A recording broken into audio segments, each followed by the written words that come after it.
Yo, what's up good people? What's up Positive Minded 62? What's up Millennial 62? Welcome back to Ucok Report.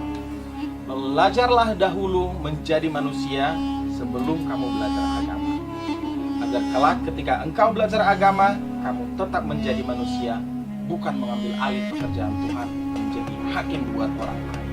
Stay tuned, saya Ucok Report. See you in the video.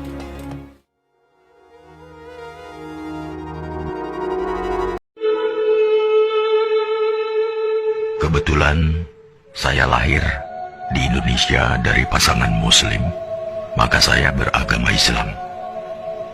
Seandainya saja saya lahir di Swedia atau Israel dari keluarga Kristen atau Yahudi, apakah ada jaminan bahwa hari ini saya memeluk Islam sebagai agama saya? Tidak. Saya tidak bisa memilih dari mana saya akan lahir dan di mana saya akan tinggal setelah dilahirkan. Untungnya, saya belum pernah bersitegang dengan orang-orang berbeda-beda karena saya tahu bahwa mereka juga tidak bisa memilih apa yang akan mereka terima dari orang tua dan negara. Setelah beberapa menit kita lahir, lingkungan menentukan agama, ras, suku, dan kebangsaan kita. Setelah itu, membela sampai mati segala hal yang bahkan tidak pernah kita putuskan sendiri. Sejak masih bayi, saya didoktrin bahwa Islam adalah satu-satunya agama yang benar. Saya mengasihani mereka yang bukan Muslim, karena mereka kafir dan matinya masuk neraka. Ternyata teman saya yang Kristen juga punya anggapan yang sama terhadap agamanya. Mereka mengasihani orang yang tidak mengimani Yesus sebagai Tuhan karena orang-orang ini akan masuk neraka. Begitulah ajaran agama mereka berkata. Maka bayangkan jika kita tidak henti menarik satu sama lainnya agar berpindah agama.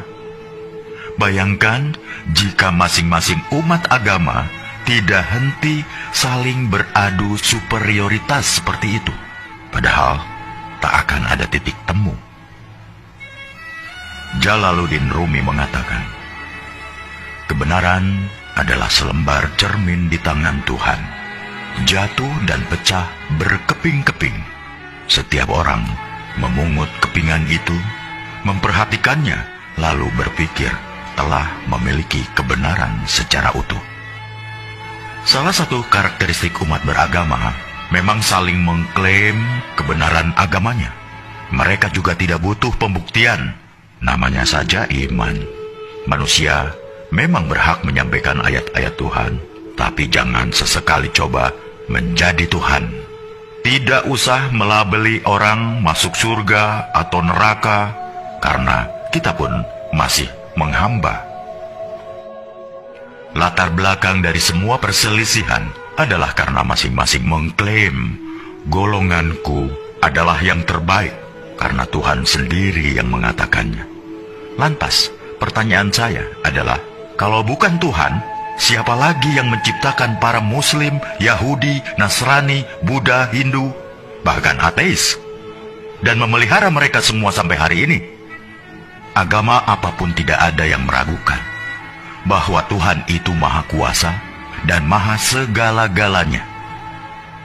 Jika Dia mau, Dia bisa saja menjadikan kita semua sama, serupa, seagama, sebangsa, budaya yang sama.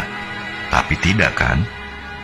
Apakah jika suatu negara dihuni oleh rakyat dengan agama yang sama, hal itu akan menjamin kerukunan?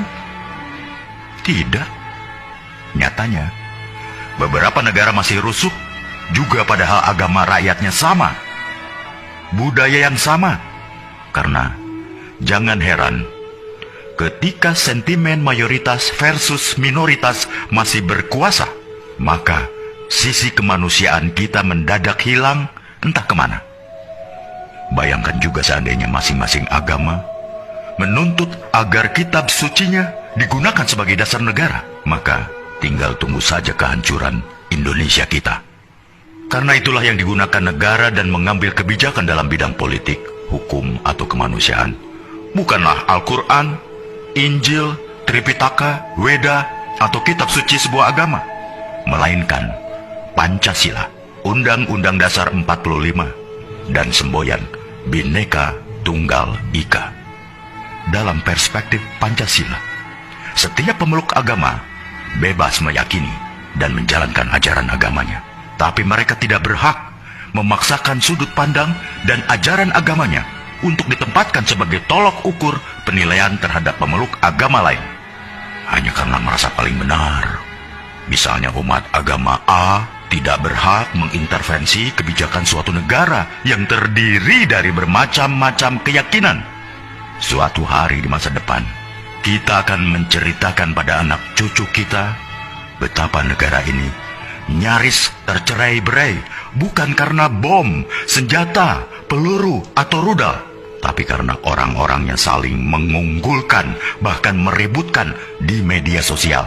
Ketika negara lain sudah pergi ke bulan atau merancang teknologi yang memajukan peradaban, kita masih sibuk meributkan soal beragama. Kita tidak harus berpikir sama, tapi marilah kita sama-sama berpikir.